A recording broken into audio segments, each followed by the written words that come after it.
beleza pessoal, no início do vídeo eu comentei em relação aos modos de operação do roteador, onde nós temos o modo roteador, né, como router mesmo, e nós podemos utilizar aí como bridge. Então, como eu comentei como funciona uma bridge, como funciona um router, então nada mais justo de mostrar na prática. Até eu comecei a fazer esta prática via simulador, mas não ficou interessante. Até eu talvez corte essa parte do vídeo. Estou gravando em outro dia para complementar. Na hora de editar eu vi que não ficou tão interessante o conteúdo, porque por simulador ele apresenta alguns bugs que por próprio equipamento não teriam esses bugs, tá? Então eu resolvi fazer essa prática mesmo como ao estilo hands-on, ou seja, eu vou realmente fazer este procedimento no meu equipamento e dessa maneira vocês consigam aí visualizar de uma maneira mais, digamos que profissional até, né? Então não fica só naquela questão do ambiente virtualizado ou do ambiente de teste. Então eu vou fazer realmente como se fosse no equipamento real, né? Como se fosse, não, na verdade é no equipamento real. É claro que eu possuo aqui um modelo da TP-Link, o qual eu já fiz vídeos aqui no canal, alterando o firmware dele. Então o que eu fiz? Eu voltei ao firmware original de fábrica e agora eu vou fazer essa mesma configuração tanto no firmware original de fábrica quanto no próprio OpenWRT, tá, gente? Então para vocês ficarem bem tranquilos em relação ao processo, é que eu estou modificando então a esta parte mais prática do procedimento, tá? Então aqui eu tenho um modelo da TP-Link, eu já apresentei para vocês e basicamente eu vou desligar ele aqui. Basicamente nós temos aqui atrás dele, nós temos as portas como eu comentei. Então geralmente as portas LAN são essas aqui, são amarelas, geralmente elas têm uma coloração diferente, e a porta azul é a WAN. Tá? Então quando nós colocamos o roteador ligado na porta WAN, significa que ele vai funcionar como um router, ou seja, ele vai receber um endereçamento IP LAN aqui na porta WAN, no caso de vir lá do modem da operadora, que é o que eu vou simular para vocês, e essas portas aqui fazem parte da nossa outra rede, da LAN. Tá? Então a minha WAN ela pode vir através de um outro roteador, ou através do modem da operadora, ou através de qualquer outro dispositivo de rede. Então eu vou utilizar a funcionalidade dele de roteador. Então eu vou mostrar os dois modos, como transformar esse roteador em uma bridge ou switch, né? Como eu costumo falar que ele fica um switch Wi-Fi, é quando tu ativa a bridge.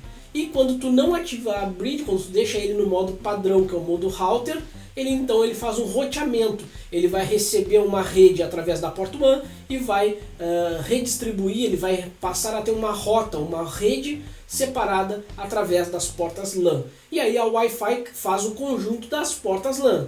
Tá? O Wi-Fi nada mais é como se fosse uma porta de rede, porém ela é sem fio. Tá? Então por isso que quando nós colocamos lá em VLANs, nós temos a possibilidade até de colocar em redes diferentes. Mas ela faz parte do grupo de portas amarelinhas aqui, tá? A Wi-Fi faz parte do módulo aqui. Pode, através de uma outra configuração, ela ter uma rede segmentada, tá? Mas, por default, ela faz parte da mesma rede das portas cabeadas. Tá ok, pessoal? Então, vamos meter a mão na massa, vamos fazer esse teste, vamos fazer essas modificações aqui. Então, para isso eu vou utilizar esse cabo vermelho aqui, né? Um patch cord, tá? Pequeno, tá? Ele vai ligado no meu notebook e eu vou conectar ele na porta 1 aqui do meu equipamento, tá? Então vou conectar na porta 1 e vou ligar a outra extremidade no meu equipamento, no meu notebook, tá? Então vamos fazer esse procedimento, eu vou ligar ele aqui, a outra extremidade eu vou ligar ali no meu notebook e nessa porta azul, primeiramente eu vou mostrar para vocês a parte de como ele funciona como default, que é o que basicamente vocês estão acostumados a fazer. Pega um cabinho de rede e ligam aqui, tá? Depois eu vou mostrar ele no modo bridge e ver quais as diferenças e mostrar para vocês, tá? Então vamos lá. Então eu tenho aqui esse cabo aqui, ele é um cabo que vem lá do meu roteador da operadora. Ele vem também de uma porta amarela, ou seja, de uma porta LAN, e eu vou conectar ele na porta WAN, que é aquela porta azul do meu equipamento, do meu roteador. Tá? Então vamos fazer essa conexão agora. Então está conectado agora aqui. Embaixo aqui eu tenho o cabo vermelho ligado nas portas LAN e aqui o cabo azul ligado na porta azul, que é a WAN. Tá ok, pessoal? Então agora nós vamos fazer o processo de configuração desse equipamento. Como vocês podem ver, eu já fiz a troca da tela, então vocês estão vendo aí a minha imagem um pouco menor e ao fundo vocês estão vendo então o desktop aqui que está conectado à minha frente, tá? Então vocês estão vendo o desktop do notebook que está conectado aqui na minha frente. Então eu vou ligar o equipamento, vamos aguardar a inicialização dele e nós vamos verificar a configuração de fábrica do equipamento, tá? Ele está resetado, ele não tem nenhuma configuração, nem de rede Wi-Fi, nem de rede nenhuma, tá? Apenas resetei ele de fábrica e estou mostrando aqui para vocês agora este procedimento. Então, vocês podem ver que eu acabei de acessar a interface de gerência dele e o usuário e a senha por padrão é admin. É claro que nós estamos lidando aqui com um equipamento que foi resetado de fábrica, então a senha padrão dele é admin. Então notem que ao clicar em status aqui, pessoal, eu já tenho as informações para saber se o equipamento está em modo bridge ou se ele está em modo router, tá? Por padrão eu sei que ele vem em modo router, né? Ou seja, roteador.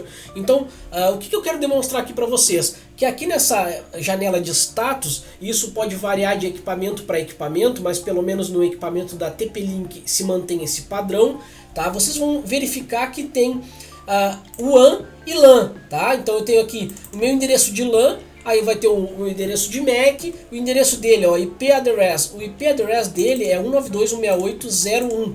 Que endereço é esse? É da minha rede? Não, na verdade é do meu equipamento, do meu router. Só que ele pertence a uma rede, tá? E qual é a rede que ele pertence? Ele pertence à rede 192.168.0. Como é que eu sei qual é a rede que ele pertence? Porque existe uma coisa chamada máscara de subrede. E essa máscara de subrede me indica que quando eu tenho 255.255.255.0, significa que eu estou em uma rede /24. E se eu estou numa rede /24, o primeiro endereço da rede é 1, o último endereço dessa rede é 254. Se eu estou utilizando uma rede /24, e eu estou na rede 192.168.0.1, o meu outro equipamento, tá? A minha WAN, digamos assim, ela tem que estar numa rede diferenciada, senão pode dar conflito. E como é que eu sei qual é o endereço da minha WAN? Se eu colocar um pouquinho mais abaixo, eu vou ver que o endereço da minha rede WAN, ela está no IP 192.168.200 e o IP desse meu equipamento na WAN é o IP 21. Tá? Então se vocês notarem aqui, eu estou com o endereçamento 21 da minha rede lá do modem. Então lembrando, como eu comentei, NAT sobre NAT, esse aqui é o típico clássico NAT sobre NAT.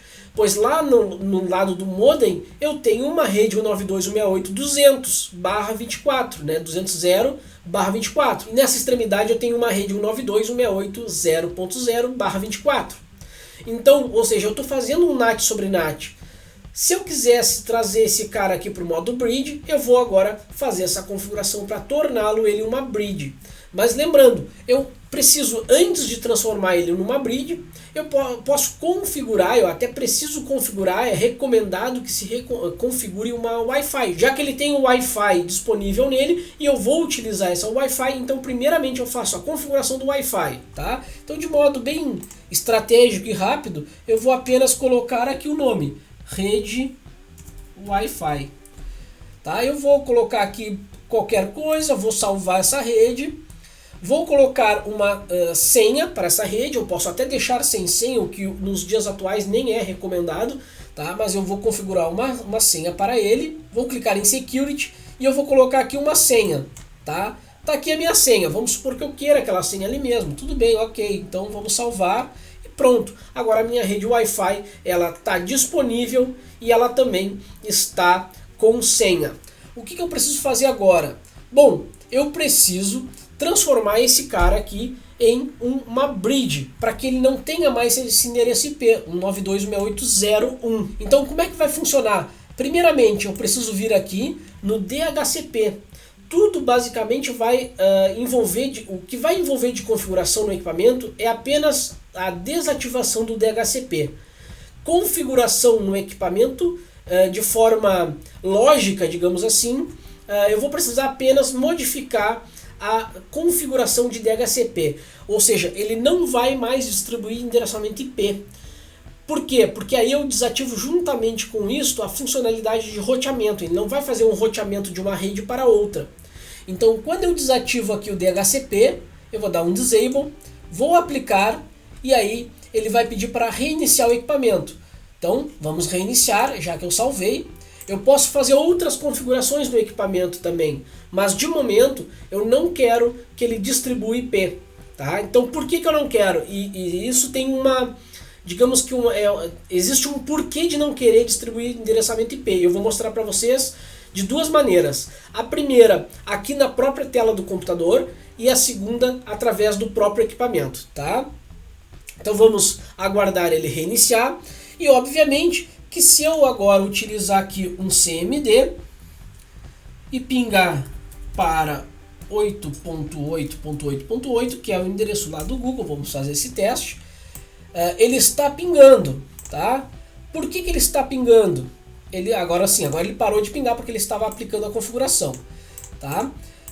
Como o meu Windows ele salvou na tabela ARP o endereçamento IP, ele reconhece 192.168.0.1, mas o que vai acontecer futuramente, tá?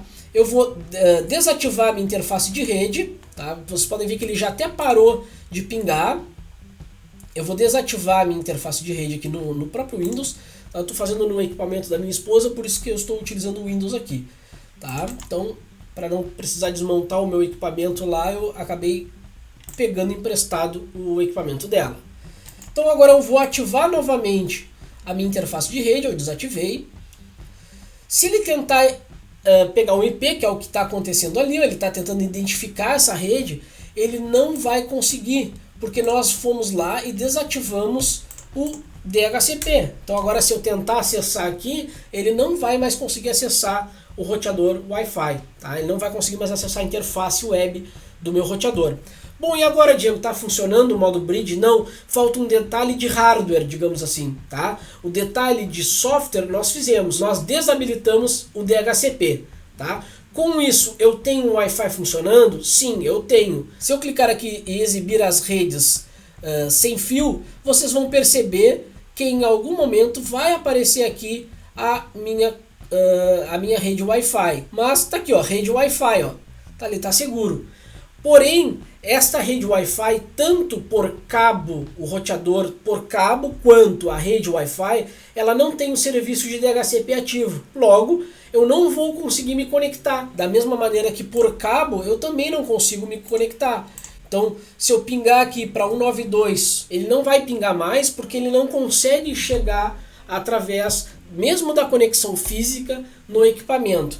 Se eu colocar um IP manual, eu consigo chegar nele. Tá? Então se eu for lá e definir um IP manual, eu vou conseguir acessar ele. Mas quando eu faço uma renovação, uma release do meu IP, ele não consegue enxergar a tabela ARP, logo ele não consegue chegar no meu equipamento. Tá, pessoal? Então, o que eu faço agora? Bom, eu fui lá, desabilitei o meu DHCP e agora eu não consigo mais acessar o meu roteador. Tá? Eu não consigo mais acessar ele. Bom, por que eu não consigo mais acessar? Porque eu não tenho endereçamento IP na minha interface. Se eu colocar manual na rede 192.168.0, eu vou conseguir chegar nesse equipamento aqui. Agora, para ele trabalhar em bridge, olha só, então o que eu mostrei para vocês, deixa eu desligar ele aqui e vou tirar essa anteninha aqui que fica melhor de mostrar aí para vocês, tá?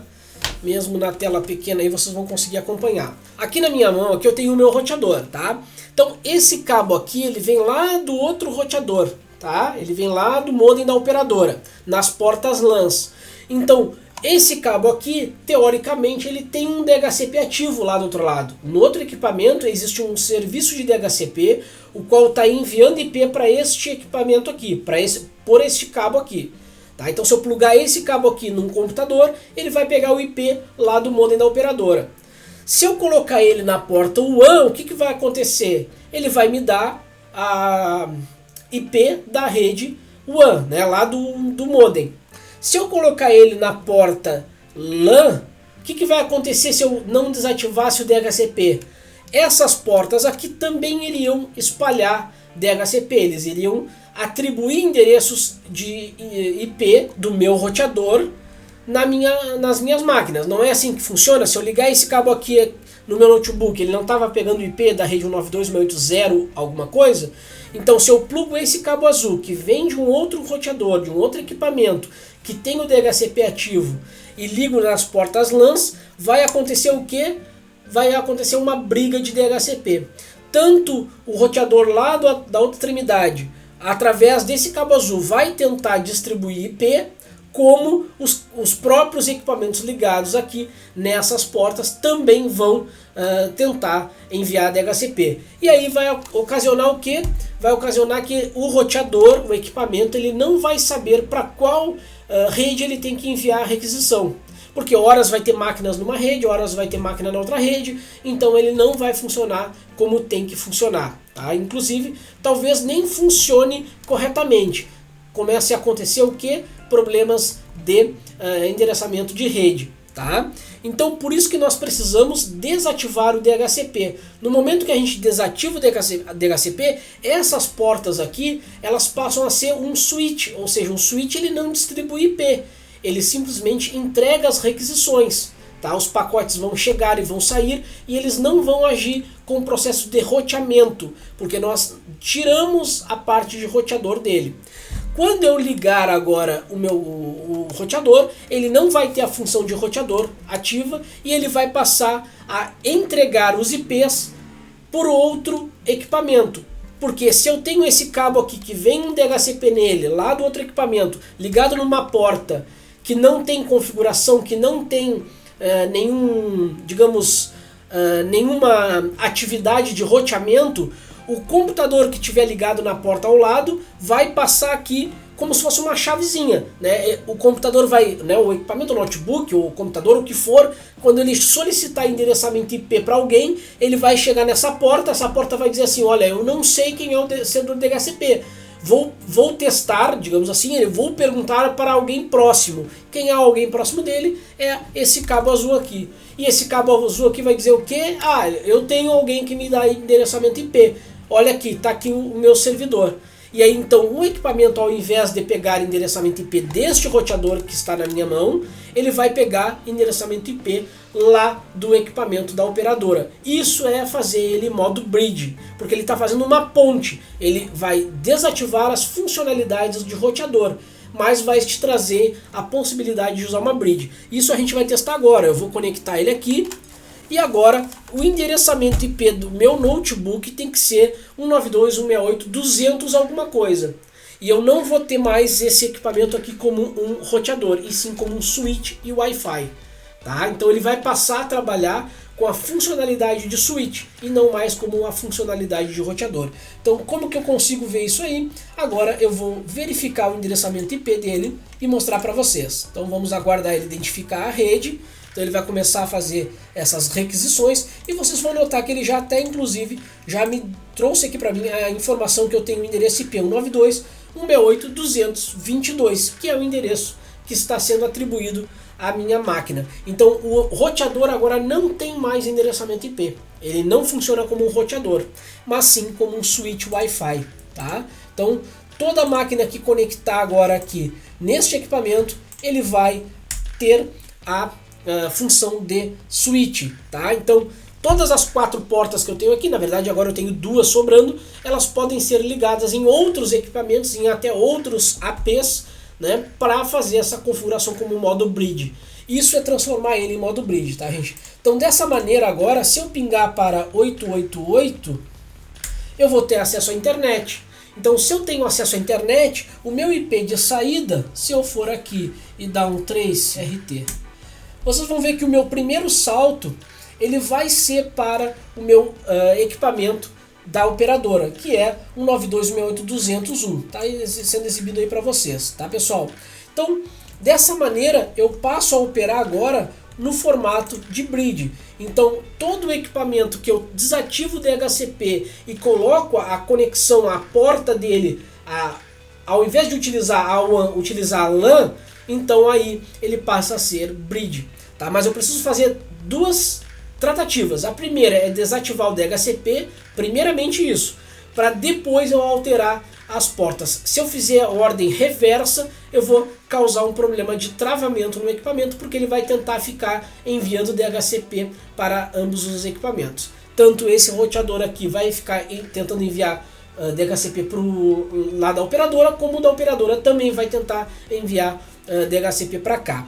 Tá? Então, desativando o DHCP, eu sei que eu estou sendo repetitivo, mas eu sei que muita gente vai testar e não vai conseguir porque vai inverter a ordem, então eu estou sendo repetitivo. Acesse o equipamento, configure a rede Wi-Fi dele e depois desabilite o DHCP. Isso é transformar ele em modo bridge. Agora, se eu quiser utilizar ele como modo NAT sobre NAT, é muito simples. É só eu deixar ele na configuração padrão e colocar o cabo na porta WAN. Então eu vou ter uma rede NAT lá da ponta da operadora, né, que é a rede LAN da própria operadora, que ela já me fornece, e o meu equipamento vai ter um endereçamento de uma outra rede, que eu vou ter um outro NAT. Então aí eu passo a ter um NAT sobre NAT. Esta é a funcionalidade de utilizar ele através de um NAT sobre NAT. Eu posso restringir alguns acessos, porém eu posso ter alguns tipos de problemas, né? Então eu preciso entender a questão de usar ele como DMZ, e é o que nós vamos fazer agora. Então eu vou colocar ele novamente na função de NAT sobre NAT. Então se eu acessar aqui o IP dele 200.22, ele não vai acessar, gente. Tá? Por que ele não vai acessar? Porque o equipamento ele não acessa via endereço de WAN, tá? E eu também não tenho digamos assim, esse endereço aqui dentro do meu roteador. Esse endereço 222 é da máquina. Eu não tenho, é do meu computador, é o computador que tem esse endereço. Esse roteador aqui, ele não tem mais endereço, tá? Ele fica sem endereço algum. Para que eu consiga acessar ele, antes de trazer ele para o NAT, eu posso especificar um IP manual aqui dentro do meu equipamento. Então no meu computador eu vou acessar aqui e vou atribuir um IP manual 192.168.0, que é a rede que nós estávamos, e qualquer outro IP. Eu vou ter um 22 ali, não tem problema. E a única informação que eu preciso colocar a mais é o barramento dele. Então é um barra 24, que é 255.255.255.0. Vou clicar em OK, OK novamente, e vocês vão ver que ele vai trocar o endereçamento de IP. No momento que eu troco o endereçamento de IP, agora eu posso associar aqui o endereço 192.168.0.1 e eu vou conseguir acessar ele novamente. Então vejam, eu não precisei tirar o cabo e eu não precisei resetar de fábrica. Eu simplesmente fui lá e coloquei manualmente o endereço IP no meu computador. E aí eu vou acessar ele da forma tradicional, com o usuário e a senha, e vou colocar ele para funcionar no modo roteador. Como que eu faço isso? Teoricamente eu estou desabilitada de DHCP e eu preciso habilitar. Tá? Eu vou habilitar e vou clicar em salvar. Mas lembram da ordem que eu comentei? Então nesse caso, para fazer a devolução para a NAT, né, para trazer ele para o sistema de roteador, eu preciso fazer a ordem inversa sim. Aí eu vou trocar primeiramente o cabo, para depois habilitar o DHCP, senão vai ocorrer o mesmo problema, tá? E aí vai congestionar tanto um equipamento quanto o outro.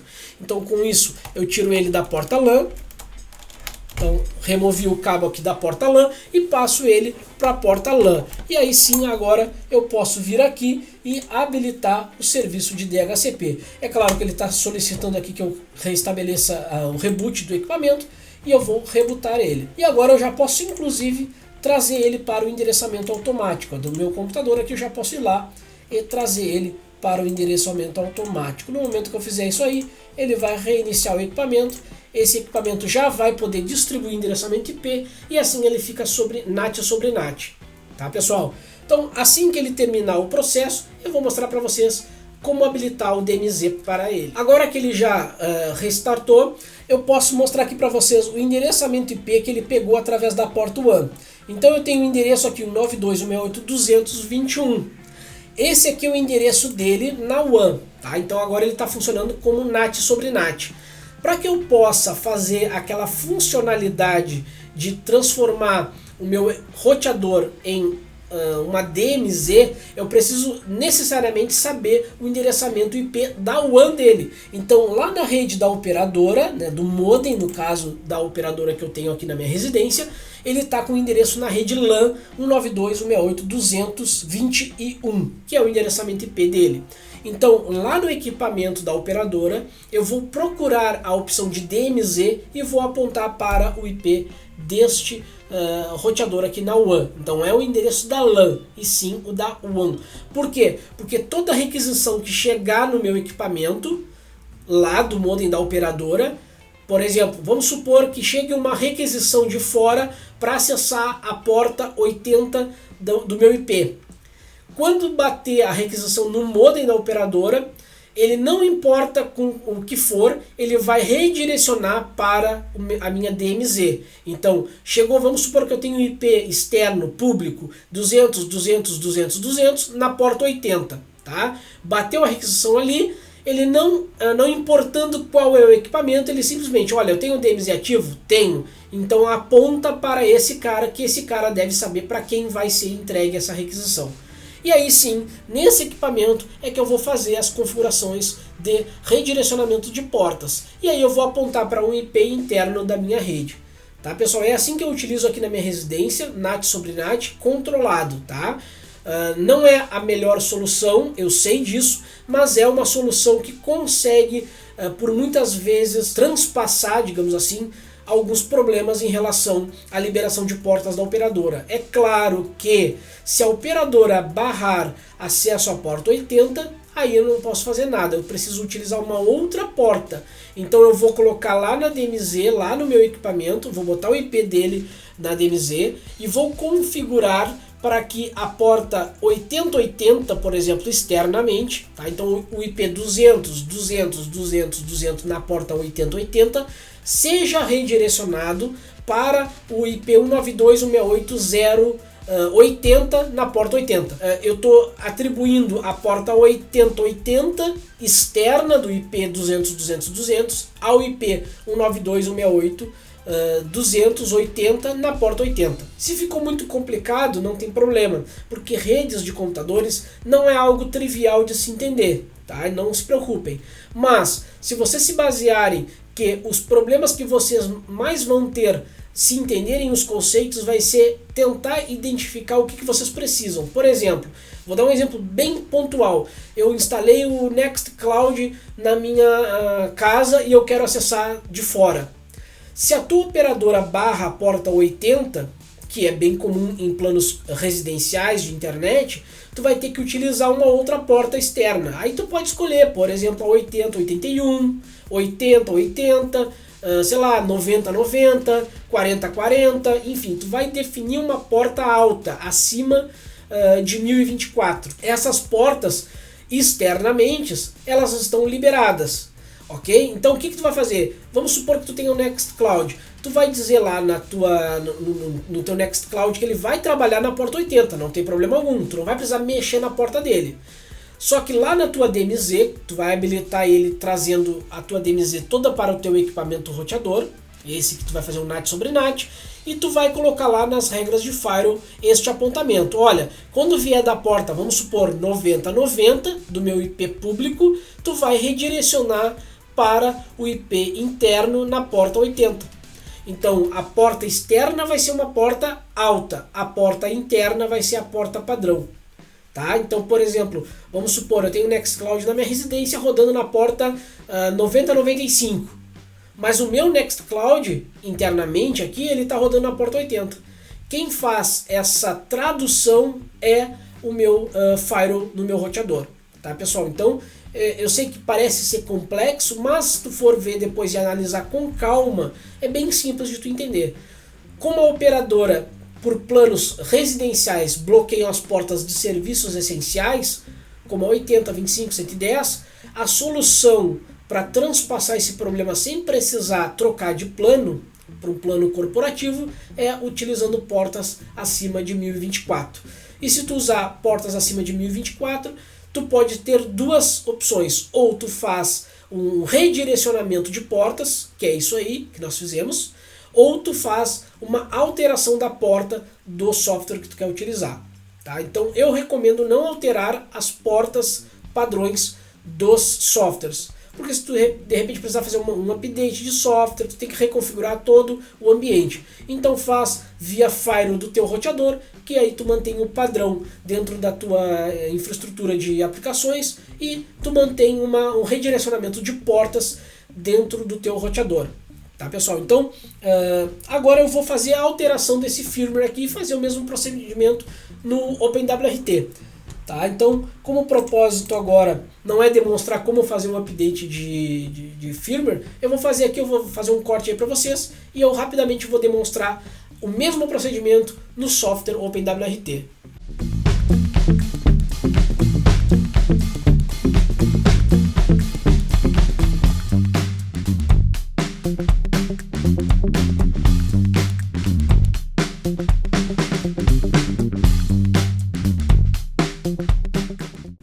Então beleza pessoal, aqui no OpenWRT o procedimento é um pouquinho diferente, é claro, porque o software e o firmware no caso é diferente, mas o conceito é o mesmo. Primeiramente nós vamos alterar a nossa configuração de rede Wi-Fi, nós vamos estipular qual o nome da rede, qual a segurança que nós vamos utilizar, vamos fazer toda a configuração da rede Wi-Fi e depois nós vamos fazer o procedimento de desabilitar o DHCP. Então se vocês notarem na guia Status Overview, eu também vou ter as mesmas informações. Então notem que eu tenho aqui o meu IP da minha network, ó, eu tenho o IP 192.168.223, esse é o endereço que ele pegou através da porta WAN, lá do meu roteador da operadora.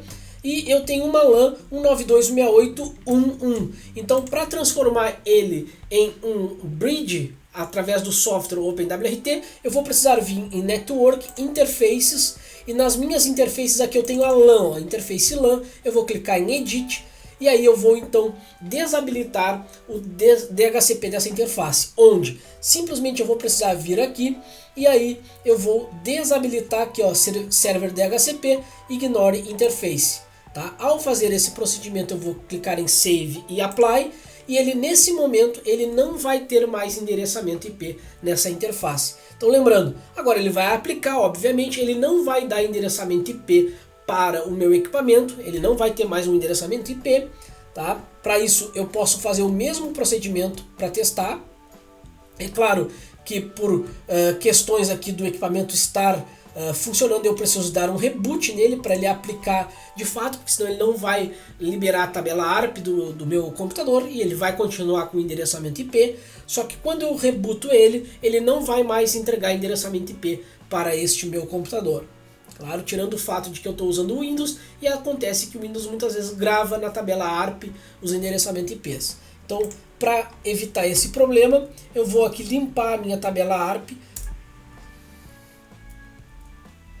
onde ele vai inclusive dizer que não tem mais endereçamento IP, e agora eu vou aguardar o equipamento reiniciar. Tá? Assim que ele terminar de reiniciar, vocês vão ver que o meu equipamento ele não vai conseguir mais pegar endereçamento IP. Ó. Ele já está tentando identificar e ele não consegue mais, ele pegou o endereçamento da Microsoft, aquele WAPIPA. Tá? Então, nesse momento eu não consigo mais ter acesso ao meu equipamento, ao 192.168.1.1, e ele não vai mais abrir. Tá? Por que aconteceu isso? Porque nós desabilitamos o DHCP. E agora basta que eu coloque o cabo da WAN na LAN para que o meu computador receba endereçamento IP através do próprio equipamento da minha operadora. Assim, contemplando a funcionalidade de bridge. Ó.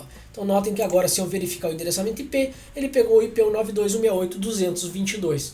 Tá, pessoal? Então nós fizemos essa opção tanto no firmware original da TP-Link como no software OpenWRT. Então nesse caso agora aqui eu não consigo mais coordenar o firewall dele. Então todo o firewall agora é através do modem da operadora. Então aí eu vou utilizar lá as políticas de firewall do modem da operadora se eu quiser. Mas se eu quiser utilizar o firewall do próprio OpenWRT, aí eu tenho que fazer o NAT sobre NAT. Tá? Deixando ele do modo padrão, colocando a porta WAN, recebendo um endereçamento IP lá do modem da operadora da LAN deles, e aí eu posso fazer as funcionalidades de roteamento, logo eu posso utilizar o firewall do OpenWRT. Dessa maneira eu contemplo o modo bridge e também contemplo o modo NAT sobre NAT. Se vocês quisessem colocar o modem da operadora como bridge do modem de vocês, fazer a ordem reversa, tem que verificar se há essa possibilidade. Nem toda operadora permite, então não tem como eu testar aqui no meu exemplo, porque a minha operadora não permite fazer este setup, tá? Então teria que verificar com a operadora de vocês se é possível. Por quê? Porque aí vocês colocam o OpenWRT na ponta da borda do link de vocês. Tem pessoas, inclusive até para empresas, isso seria o melhor a se fazer. Tu ter um firewall recebendo todas as requisições e filtrando para dentro, tá? Da tua rede. Mas se tu quiser, tu colocas o teu equipamento, o teu roteador como um NAT sobre NAT, que ainda, nesse caso, ainda é aceitável. Agora, ter outro NAT sobre NAT dentro desse NAT sobre NAT seria já um contexto mais complicado e que pode te trazer problemas futuros. Para falar sobre liberação de portas, o que consiste uma liberação de portas? Eu acredito que vocês já devam ter visto no próprio slide que foi mostrado no vídeo anterior para vocês. Se vocês quiserem ter acesso a esse slide, tem na descrição do vídeo anterior também, tá, pessoal? Esse slide mostra toda a questão de requisição, de resposta, de porta. Eu comentei um pouquinho ali sobre acesso a determinadas portas de serviço, como a porta 80, a porta 8080, a porta 22.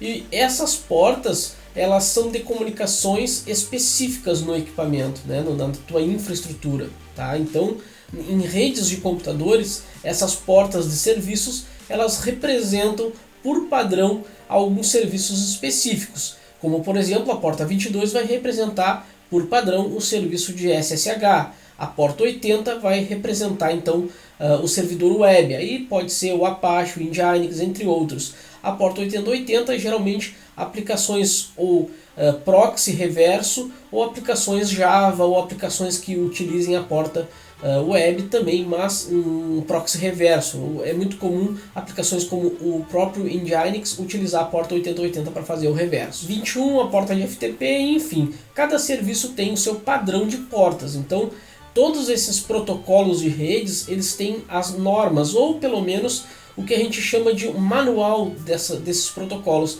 que são as RFCs.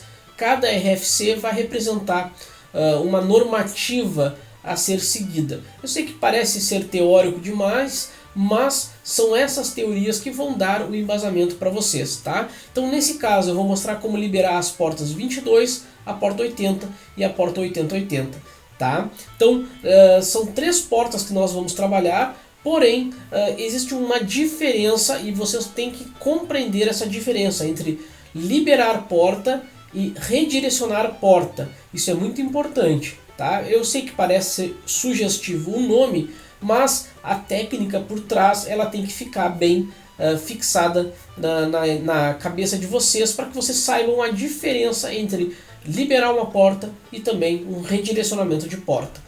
Tá? É muito comum o pessoal utilizar a palavra redirecionar porta, porém vamos prestar bem atenção nessa diferença. Liberação de porta é uma coisa, redirecionamento de porta é outra coisa. Então eu vou fazer agora a liberação da porta e vou explicar o que é o redirecionamento. Tá, ok, pessoal? Então vamos lá. Então, como vocês podem ver, eu estou no software da TP-Link, e esse software aqui é o software original, é o firmware original do equipamento TP-Link, que está aqui ao meu lado. Eu não configurei nada nele, tá? Então ele não tem configuração alguma. Vocês podem ver que tem todas as configurações de redes, todas as configurações de Wi-Fi, tudo isso daí não faz parte desse conteúdo, tá? O que faz parte agora é entender o conceito que tem por trás da liberação de porta. Então, por exemplo, se eu quero liberar uma porta, eu tenho que fazer um negócio chamado forwarding, tá? Então, se vocês notarem aqui, eu tenho a guia forwarding. E essa guia forwarding, ela está dizendo que ela vai encaminhar, tá? Ela vai reencaminhar, digamos assim, os pacotes. Então, o que acontece? Quando eu quero liberar uma porta, eu vou ir na primeira opção, que é Virtual Servers. E, novamente, isso vai variar para cada modelo, tá? Então, existem modelos que os nomes são diferentes, mas a técnica por trás é a mesma, tá? Ok, pessoal? Então, vamos lá. ADD New, e aqui eu tenho Service Port. Esse Service Port seria a porta que eu quero liberar. Eu vou começar com a porta 22, que foi a porta que nós, digamos, deixamos padrão para o nosso serviço de SSH. Então eu vou utilizar a porta 22 e vou dizer que ela também está numa internal porta 22. Então eu estou liberando o meu SSH e eu tenho que dizer aqui qual o endereço IP que tem esse serviço de SSH. Então, por exemplo, se eu somente preencher dessa maneira, tá, e permitir aqui salvar software da TP-Link, ele não permite colocar sem endereçamento IP. Então é muito importante que a gente coloque. Então, se eu quero liberar o SSH no software da TP-Link, no meu firmware, eu vou botar o IP dele aqui, 192.168.0.1. Então, nesse momento, eu estou dizendo que o endereçamento IP dele vai ter uma liberação de SSH. Então, tá ali, tá liberado agora. Agora, eu pergunto para vocês, ele tem SSH? Ele tem o protocolo SSH? Não sei. O software da TP-Link não tem, tá? Então, o que acontece? Nesse caso aqui, a conexão vai chegar de fora, vai chegar até ele vai aceitar a conexão, porém ele não vai conectar porque ele não tem um serviço rodando de SSH nele. Então, qual vai ser a resposta para quem tentar SSH agora? Não vai acessar, vai dizer que o host não foi encontrado, porque não existe um serviço de SSH rodando nesse endereçamento IP. Então, isso aqui que a gente fez foi liberar uma porta. Tá? Então eu estou liberando essa porta aqui. Quando eu vou lá e modifico ela e coloco o IP que vai ter, por exemplo, vamos supor que eu quero utilizar o SSH lá no equipamento 192.168.0.100. Então eu vou clicar ali em modificar e vou selecionar novamente a porta 22 e vou clicar em save. Perfeito. Agora eu estou liberando o SSH e encaminhando a solicitação de SSH para o IP 192.168.0.100. Então, quando chegar uma requisição de SSH no equipamento, tá, ele vai receber essa conexão e vai verificar, bom, quem é que tem o serviço de SSH ativo? Bom, o IP 192.168.0.100 tem. Então, encaminhe para este equipamento a requisição de SSH. Então, isso nós liberamos a porta 22 do equipamento e encaminhamos a porta 22 para o equipamento que tem o serviço de SSH. Agora, o que é um redirecionamento de porta? Então eu vou fazer o mesmo exemplo agora aqui. Então vou clicar em New e vou colocar a mesma informação. Eu quero a porta 22, eu quero no IP 192.168.0.100, protocolo qualquer um, não importa, o status está habilitado, só que agora aqui eu quero dizer que não é a porta 22 interna do endereçamento IP, e sim a porta 2222. E aí eu vou então clicar em Save. Então notem que agora ele está dizendo que eu não consigo colocar essa porta porque ela já está em uso. Então vamos lá, Service Port 2222, internal port 22 para o endereço IP 192.168.0.100. Save. E agora eu estou liberando a porta 2222 e estou encaminhando para a porta interna 22 para o endereço 192.168.0.100.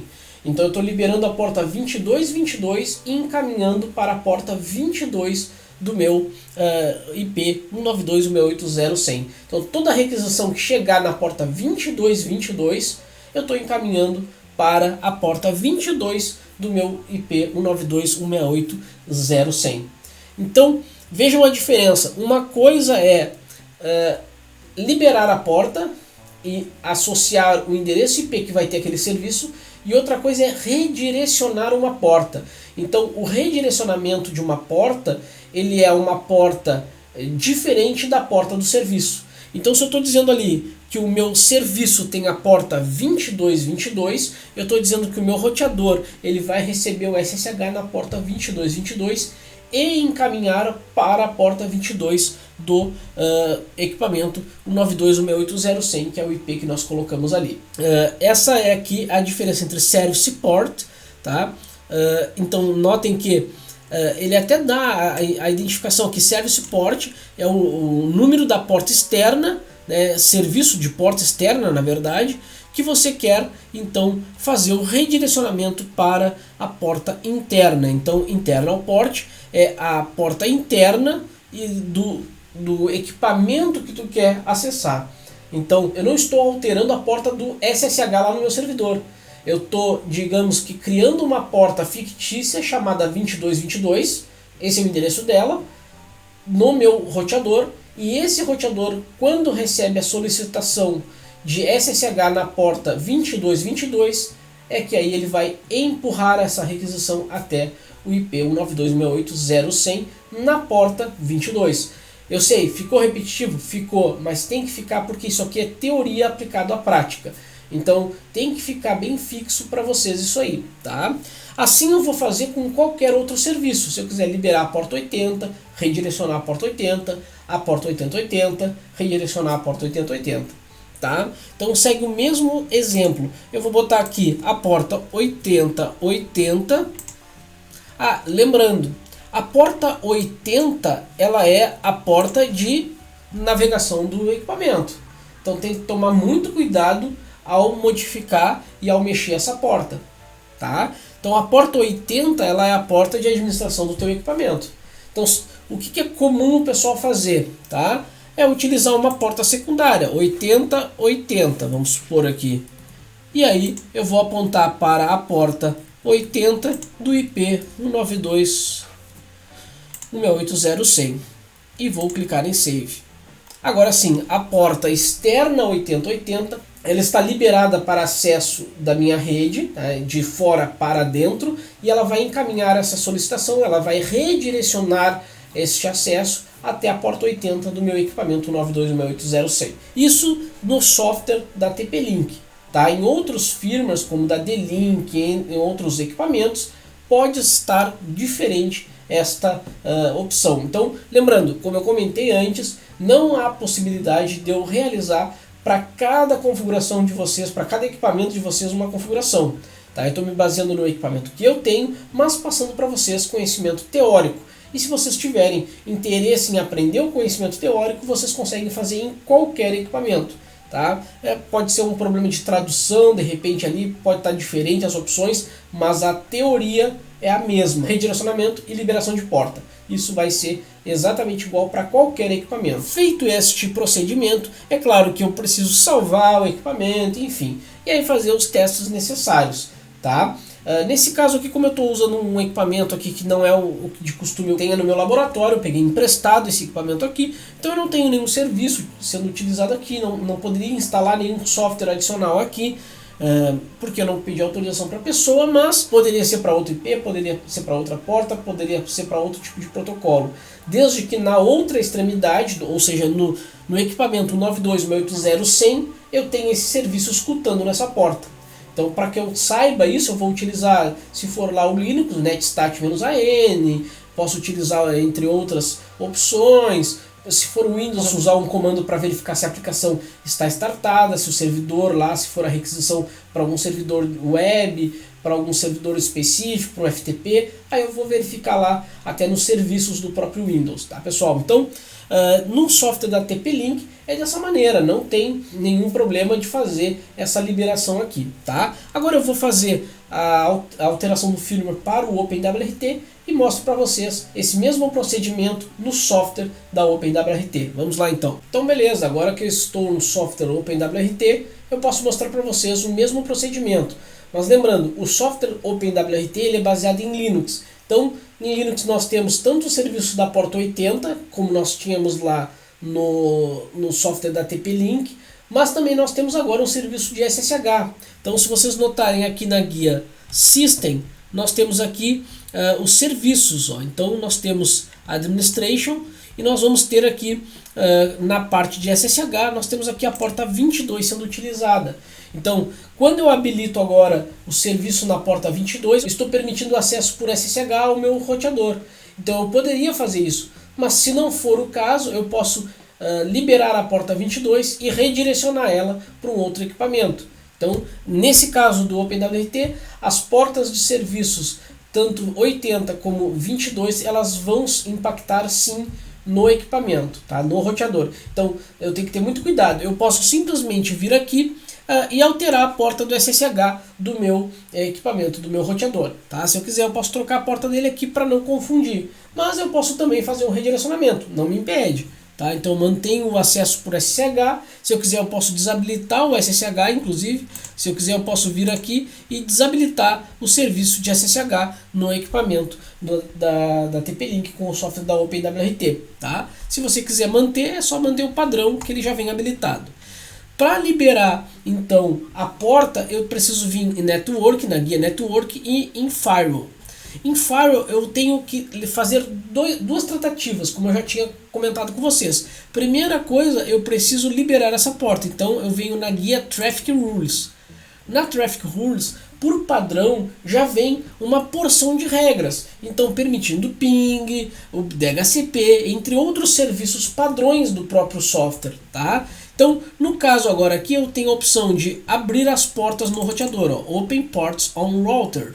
E aqui eu vou botar a porta que eu quero abrir no meu router, tá? No meu router, eu posso abrir então a porta de SSH. Então, eu vou botar aqui SSH. Qual é o protocolo que ele vai utilizar? TCP, UDP, outro ou TCP mais UDP? Tanto faz, não sei, depende da minha aplicação. Aqui eu quero dizer a porta externa. Qual vai ser a porta externa do meu SSH? Eu vou dizer que é a porta 2223, tá? A porta 2223 vai ficar liberada para acesso a SSH no meu equipamento. Então eu vou clicar em ADD. Nesse momento ele vai adicionar essa liberação de porta. Então nesse caso, nesse momento, a última regra lá vai ser SSH. Qualquer, ó, tá aqui, ó, from any hosts na WAN para qualquer endereço do roteador, tá? Na porta 2223 deste dispositivo, tá? Eu não fiz um redirecionamento, eu apenas liberei essa porta. Se eu quiser fazer um redirecionamento, aí eu posso vir em aqui em port forward. Então eu estou encaminhando a requisição. Então qual é o nome do meu encaminhamento? SSH server. Aqui é só o nome, tá? Para que eu identifique. Qual vai ser a minha external zone? Ele está na minha WAN, ele está na minha rede de internet. E qual é a porta que eu quero liberar? 2223 da externa. Para quem? Para minha LAN.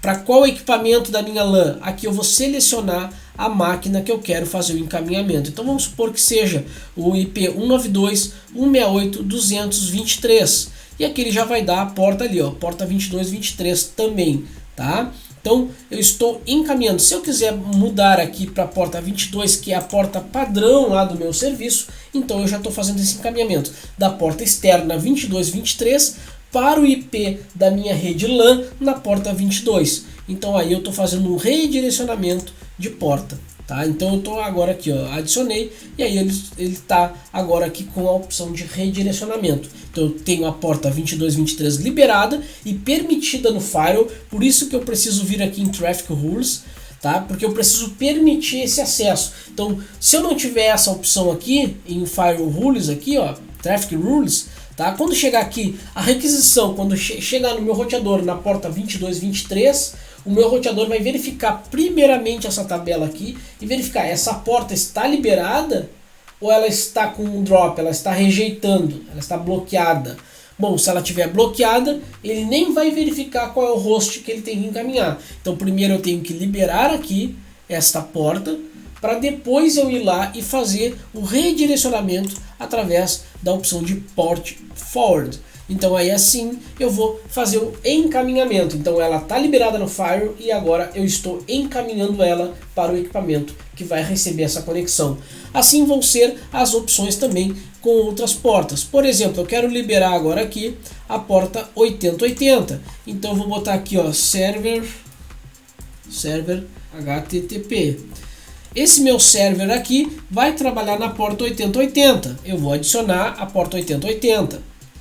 Ele vai adicionar lá embaixo a regra. Sempre ele vai adicionar por último essa regra, tá? Ó, então ela está aceitando, está habilitada e está ali, tá? Agora eu vou ir lá em Port Forward e vou fazer novamente um encaminhamento. Server. Aqui eu posso botar qualquer outro nome, tá? Aqui eu botei, ó, HTTP server. Mudei, inverti. Ela está na minha LAN ou na minha WAN? Está na minha, vai vir da minha WAN, na verdade, né? Então todo o pacote que vier da minha interface WAN, ou seja, da minha rede externa, para a porta 8080, né? Eu vou encaminhar para a minha LAN, para o IP, sei lá, 201.192.168.1.185, na porta 80, porque o serviço está na porta 80. Se tivesse em outra porta, 8090, a mesma coisa, só vou fazer um redirecionamento, mas nesse caso ele está trabalhando na porta 80.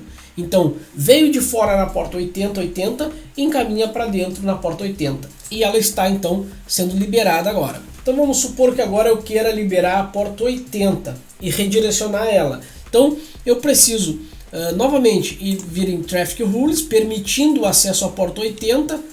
Tá? Se vocês notarem, essa porta ela é uma porta que vai ser liberada da internet para a minha rede local, então ela não vai vir da minha rede local. Então vou colocar aqui a porta 80, né? Então é o HTTP. Eu vou liberar aqui tanto o protocolo TCP quanto o DP. A porta interna, a porta externa vai ser a 80 e eu vou adicionar ela. Então notem que agora ele vai adicionar lá embaixo a porta 80. Então HTTP vindo from any host da WAN, ou seja, eu estou liberando a porta 80. Qualquer pessoa que vier via WAN vai ser liberado o acesso a este equipamento aqui, ó, neste equipamento. Tá? Então, nesse momento, eu não estou redirecionando, eu estou permitindo que qualquer pessoa da internet consiga acessar o meu roteador. Só que agora eu vou ir lá na forward e vou fazer um redirecionamento. Então eu vou dizer que o meu HTTP ele não vai vir para o meu servidor, ele vai vir qualquer equipamento que estiver na minha WAN, ou seja, na internet, na porta 80, vai ser encaminhado para LAN, para o IP do meu servidor de páginas. Vamos supor que o meu servidor de páginas seja 192.168.185 na porta 80. E aí sim, agora qualquer pessoa que estiver acessando o meu endereço IP via internet vai ser liberado o acesso e ele vai fazer o redirecionamento para o endereçamento que está aqui nesta lista. Então é isso que tem que estar traduzindo aqui para vocês. Ó, IPv4, TCP de qualquer host vindo da WAN vai ir vindo do endereço IP na porta 80 e ele vai encaminhar para 192.168.185 na porta 80 da minha rede LAN. Tá, pessoal? Então, dessa maneira eu estou fazendo aqui, eu estou contemplando com vocês a parte de liberação de porta e a parte de redirecionamento de porta. Tá? Parece ser confuso? Parece, porque rede de computadores é uma ciência complexa. Tá? Então, novamente, eu estou pontuando dúvidas de vocês. Com esses conhecimentos, fazendo exatamente esses procedimentos, vocês vão conseguir fazer com que o Nextcloud de vocês funcione de fora, o GLPI funcione de fora, qualquer aplicação que eu mostrei aqui no canal, vocês vão conseguir fazer essa liberação. Tá? O que pode ter de complexidade? Pode ser que a operadora de vocês não permita a utilização da porta 80, por exemplo, que seria um agravante, a porta 80, 443. E aí vocês vão ter que fazer o que? Um redirecionamento de porta. Então vocês vão ter que dizer que uma porta alta externa vai redirecionar para uma porta de serviço padrão. Por exemplo, vou dar um exemplo. Vamos supor que eu queira liberar a porta 4065, que não é uma porta padrão, no meu equipamento, e ele vai redirecionar para o IP do meu Nextcloud na porta 80. Então toda vez que eu quiser utilizar o meu Nextcloud fora da minha rede, eu vou ter que usar lá meu endereço.meunextcloud. sei lá, o meu domínio, 4065, e ele vai acessar a porta 80 do meu Nextcloud. Entenderam a lógica? Então eu vou liberar e vou redirecionar uma porta alta para uma porta de serviço padrão. Tá? Sim, é horrível usar assim? É completamente horrível. Tu não vai dizer para um cliente teu acessar. Acesse o meu cloud.com.br 4040. Fica estranho, né? Por isso que para casos específicos, tu vai ter que ter um contrato de internet que possa ser utilizado portas padrões de serviços. Então, tu vai ter que alterar o teu contrato de internet, não dá para ser uma internet banda larga residencial, e sim uma banda larga corporativa, um link de dados corporativo. Geralmente esses links são mais caros do que o padrão, justamente porque eles permitem esse tipo de serviço.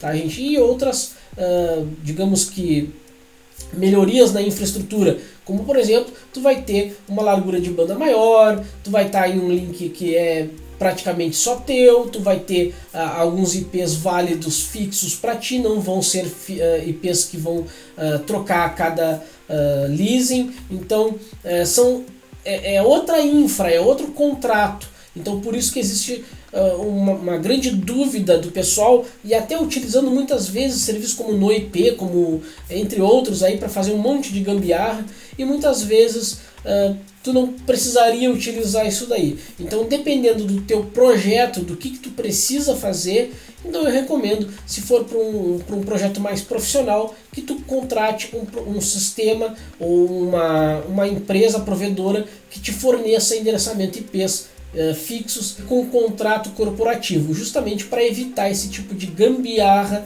na tua rede. Agora, se for um projeto caseiro, um projeto de teste, uma coisa que tu vai usar entre amigos, entre parentes, bom, aí não tem problema, né? Tu vai criar de repente um encurtador lá, uma URL curta, tu vai passar para os teus amigos, para os teus contatos, enfim, aí tu podes usar a tua criatividade. Agora, se for para um âmbito mais profissional, para um âmbito mais corporativo, aí tu vai utilizar então um outro tipo de serviço de link, tá pessoal? Então eu acredito que em relação a redirecionamento de porta e liberação de porta, o conteúdo é esse aí. Agora vocês vão ver a questão do DMZ, que é como liberar o DMZ e para que serve o DMZ. Então imaginem que, só para contextualizar vocês, imaginem que esse roteador aqui está fazendo aquela primeira camada de NAT sobre NAT que eu comentei com vocês, tá? No vídeo passado. Então, nesse momento aqui, eu pegaria o IP dele da WAN, então eu viria aqui no meu status, então eu vou vir aqui no overview, vou vir aqui no status dele e vou verificar qual é o IP da minha WAN dele, lá do meu NAT, lá da operadora, tá? O meu primeiro NAT, lá que vem lá pelo cabinho azul, aquele que eu mostrei para vocês. Na outra peça eu tenho um modem da operadora, onde vem um cabo da porta LAN daquele equipamento e ele vem parar aqui nesse roteador. Então aqui ele está pegando IP 192.168.223. Então esse é o IP que eu vou ter que ir lá naquele equipamento e configurar a DMZ para ele. E o que é configurar a DMZ? Bom, nos equipamentos mais modernos, basta eu achar a opção de DMZ e dizer qual vai ser o IP que vai estar nessa DMZ. O que acontece? Todas as requisições que baterem lá naquele endereço IP, que vai estar, digamos, registrado lá no endereço público, todas as requisições que chegarem ali, ele vai encaminhar para esse equipamento aqui, para o meu firewall, digamos assim. Então esse roteador aqui, ele estaria tratando como um firewall.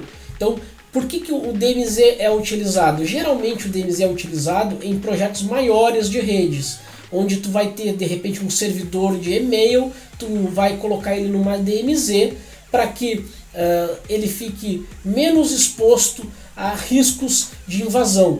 Por quê? Porque geralmente quem acessa um servidor de e-mail é ou um público externo ou um público interno.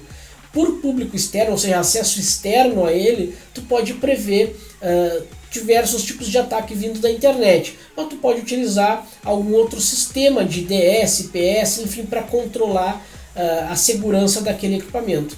Já de acesso interno, se ele está na tua mesma infraestrutura, uma máquina dentro da tua rede que pegue um malware, um ransomware, pode prejudicar o teu serviço de e-mail, lá, o teu servidor de e-mail, porque ele vai estar no mesmo segmento, ele vai estar na mesma rede. Então por isso que é utilizado o DMZ, ele cria uma zona que não vai ter limitação, ou seja, tudo que bater nele vai chegar. Só que para fins residenciais o DMZ pode ser então uma alternativa para que eu possa ter um serviço ou outros serviços disponibilizados dentro da minha residência. Então eu utilizo e recomendo a utilização do DMZ em casa quando tu vai ter um servidor. Pode ser um servidor de jogo, pode ser um servidor de máquina virtual, pode ser o que for. Então tu vai habilitar a DMZ lá, apontando para o IP do teu equipamento firewall, que seria esse nosso roteador aqui. Poderia ser um firewall, um computador com um firewall, sim. Só que quando tu habilita o DMZ, todas as requisições que chegarem no IP público daquele equipamento lá do provedor, ele vai direcionar para esse equipamento que tu botou ali no IP da DMZ. tá? Então tem que ter cuidado. Por exemplo, não dá para liberar para DMZ o IP do teu notebook, o IP da tua Smart TV, o IP do teu PlayStation, do teu Xbox, do teu telefone, não dá. Tu tem que apontar para DMZ o IP do equipamento que vai controlar, que vai gerenciar as tuas máquinas na tua rede interna. Aí sim, tu pode utilizar ela como um firewall e aí fazer o redirecionamento de portas. Tá? Então, para isso que é utilizado o DMZ nesse nosso cenário. Em redes corporativas, existem diversos cenários de uso para a DMZ. Já em redes residenciais, eu posso utilizar como uma técnica para expor para fora, para expor para a internet, serviços que estão dentro da minha rede interna.